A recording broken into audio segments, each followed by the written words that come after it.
What's up, guys? Welcome to another installment of Know Your Weapon. This time we're going to be covering the M249, and I'm going to change it up a little bit. I'm actually going to be showing you guys, or not showing you, but like telling you guys how to use this weapon and be more successful with it along with this kit in Battlefield 3 rather than just giving you facts and letting you guys run with it, you know?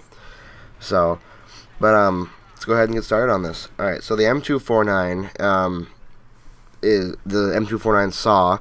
What the SAW stands for is it's SAW, like, you know, like the normal handsaw or something. But it actually stands for Squad Automatic Weapon. Now, why they give guns like this these names that are so weird, I don't know, but that's just the U.S. military. This gun has been involved in every major U.S. conflict since 1989, beginning with the invasion of Panama.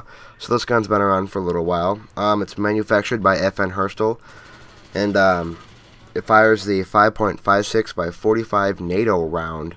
So, and its effective range is up to about 1,000 yards, which is, you know, 10 football fields. So that's, if you think about that, that's a pretty significant distance.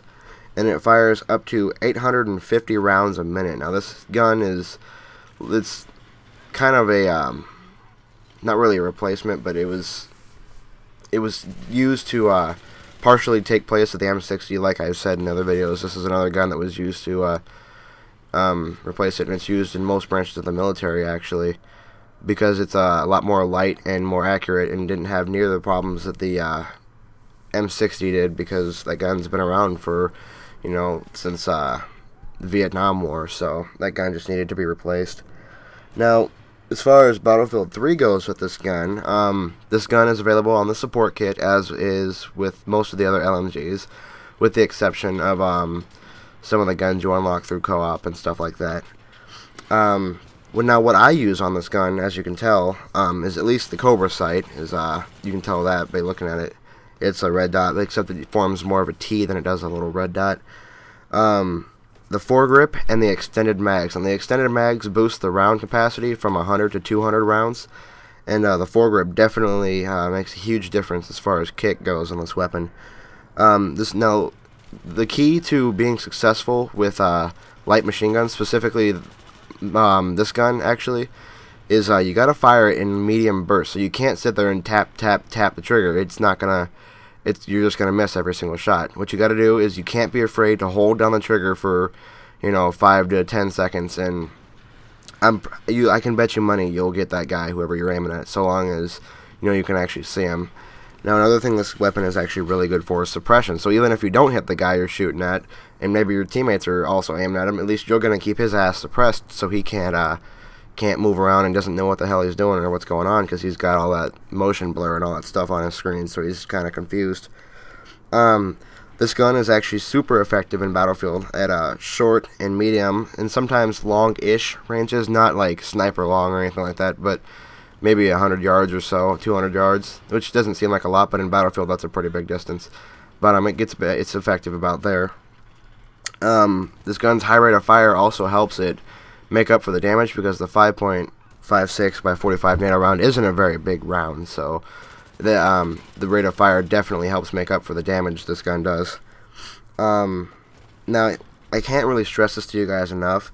This gun, it really has to be used in medium bursts. I mean, I've tried using the super long burst, because eventually it just starts spraying everywhere, and with those shorter bursts, it still tends to miss a lot, so you gotta can't be afraid to just hold the trigger down for about 5 to 10 seconds and just give it a shot, you guys, and you'll see what I'm talking about. It definitely makes a big difference. So, but like I said, it's also super inaccurate without it. Now, as far as perks go with this kit and this weapon, a lot of them that I like to use are either the sprint perk, the flak perk, or the suppression perk, because and you can use also squad. If you don't have the squad ones, they're just single, they just affect you. But eventually they turn into squad perks as you get into higher ranks. But now the reason why I use sprint and flak is because flak helps you take less bullet damage. So in case you're like being shot at by a tank or something and you need to go C4 it, you can run up there with a little bit more of a chance of being successful with dropping your C4 and stuff. And the sprint perk is another reason, is you can run around with this gun, because this weapon does slow you down a little bit. So it definitely picks up for the speed. Now, as far as suppression goes, like I was talking about earlier, this gun is really good for suppressing enemies. So with that extra perk, I teabagged that guy. With that extra suppression perk, it increases the effects of you already suppressing the guy to begin with. So now, as far as sidearms go with this gun, I use the M249, but that's just my personal preference. Really, you can use any sidearm with this. It's like I said, user preference. You can use the G18, the G17, the M249, the M9, anything really. It's not going to make a big difference. Now, the final thing I wanted to make sure you guys got was the C4. This kit is the only kit that has C4. And the C4, even if you're not going to use it for blowing up vehicles, it's really useful, because in case there's a guy hiding behind the concrete wall, you run up there, place a couple packs of C4, and run the hell away, and you'll blow his ass to smithereens. And even if he's not there, you're still blowing up cover for them, so you can also make a pathway for you to get through. So, and like I said, it only takes a couple C4, probably three or four C4 on a tank or something that doesn't have reactive armor. Now, if it has reactive armor, you're going to need to use all your C4 and put it on the back of the tank. So, or the Bradley or whatever. That's one of the areas that's not covered very well. So, but thank you guys for watching. Go ahead and leave feedback for me. If you use these tips that I've given you today, you'll definitely be a lot more successful in Battlefield. But just go ahead and let me know what you guys thought of this, and give me any tips and advice that you need. And do remember to comment, thumbs up, and subscribe for more content like this, and I will see you guys. Oh, and one more thing I forgot to add, guys, is this is actually my favorite weapon and kit in Battlefield 3. I'm only a Colonel Service Star 7. However, I've actually got about 16 Service Stars with this M249 and almost 4 Service Stars with the support kit.